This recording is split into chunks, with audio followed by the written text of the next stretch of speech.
Well, good evening, folks. Welcome back to the farm. I'd love to tell you it's a beautiful day, but if you looked outside right now, you'd say, oh yeah, it's a beautiful day. But we're actually just in between spring snow squalls, so it actually hasn't been that beautiful. When you step out, it's like chilly on the ears, chilly on the fingertips, but it is a fantastic day, and here's why. See this ewe right here? See this one? This one right here? Yeah? Best ewe in the flock. You know why she's the best ewe in the flock? Because she's the last one to lamb. Yes. 5 o'clock this morning, I came out here. She was just passing her afterbirth. That's the last one. We're done lambing for the season. You know what that means? Well, I mean, technically it means no more 1 o'clock in the morning wake-ups. But we also have a bottle lamb that's a little bit hungry still and probably isn't, to a point where it's going to go all night without a feed. So we're not technically out of the 1 o'clock in the morning wake-ups. But we're out of the, hey, something might be laying dead inside of a snowbank, 1 o'clock in the morning wake-ups. So that's fantastic. Anyways, one of our viewers reached out today and had a question because they have a late gestation ewe that is kind of lethargic, off its feed, and, just like, okay, what's the deal with this? How would you treat this? And a fantastic question. I love these questions because oftentimes, especially in this part of the world, a vet's really hard to get hold of. But the biggest problem is this is a high predation creature, right? So, and they know it. They know it. So they're just like a farmer. They won't tell you they're sick until they're on death's doorstep. So oftentimes with the sheep, you'll have absolutely no idea. Everything seems like it's triple happy teddy bears until one day they're not. They're off feed. The next day they're down. Third day, they're in the obituaries, right? So what you want to do is pretty aggressive, pretty quick. Now, there could be a couple reasons for it, especially late gestation. So is it milk fever? So basically the lamb or multiple lambs are pulling a pile of calcium out of that ewe, and they can't metabolize, they can't mobilize that calcium out of their bones quick enough. So they get real sick real quick. And so they'll end up with anorexic behavior. They'll go off their feed.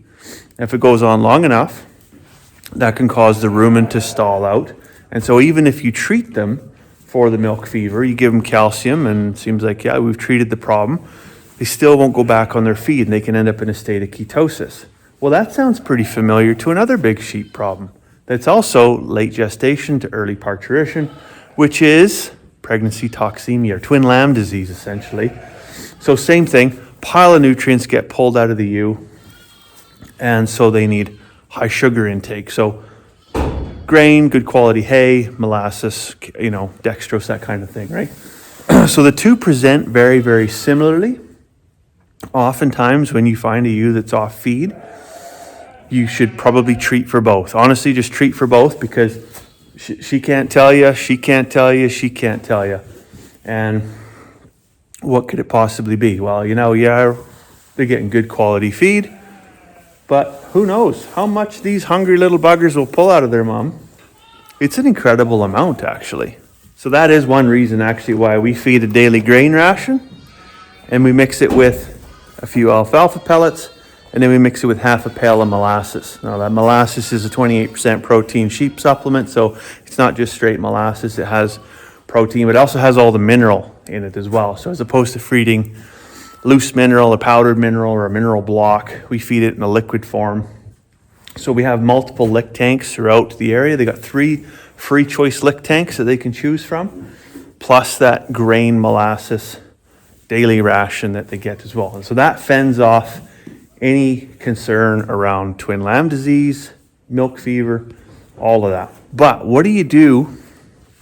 What do you do if you've treated the milk fever, or you've treated the pregnancy toxemia, or the twin lamb disease, and she's just not going back on her feed? She's down.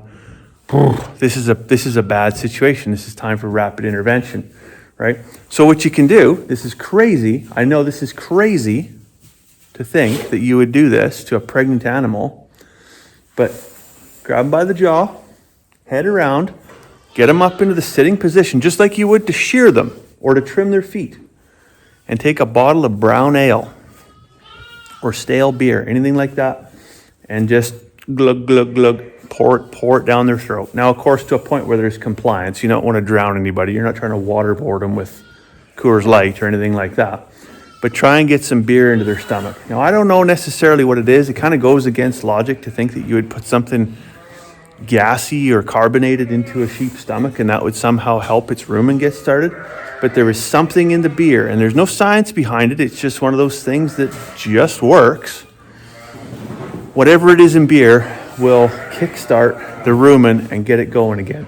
If you don't see an improvement within 12 hours, give them another beer. And you could probably do that 2-3 times, and it should turn around. Now, at the same time, make sure you've given them some dextrose. Make sure you've given them some propylene glycol. Make sure you've given them some calcium. Make sure they've got available free choice hay and grain and water and all of that stuff. And fingers crossed, you'll get them turned around.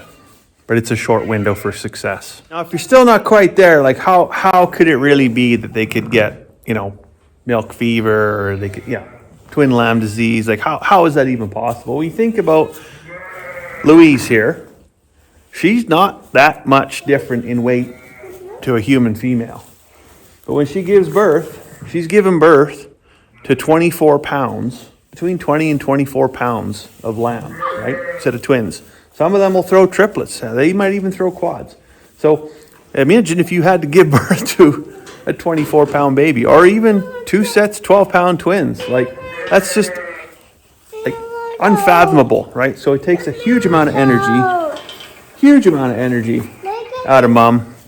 So that's why, we have conversations with other producers, small holdings, homesteaders that are like, well, what should we feed throughout the season? Like, do we want to get the best feed during breeding season?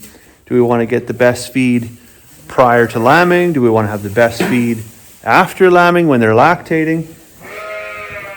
And there's not really a palatable answer to this, because the answer is all of it, right? You want to have good feed prior to breeding, a month in advance, so that they're prepped, they're in good condition, they're actually going to take, right? And that's what we noticed this time. Everybody took within the same 2.5 week window. You also want to feed really, really well prior to lambing, because of course that's when the maximum amount of product is being pulled out of their body, like physically being mobilized out of the sheep's body, out of the ewe's body, into its own lambs.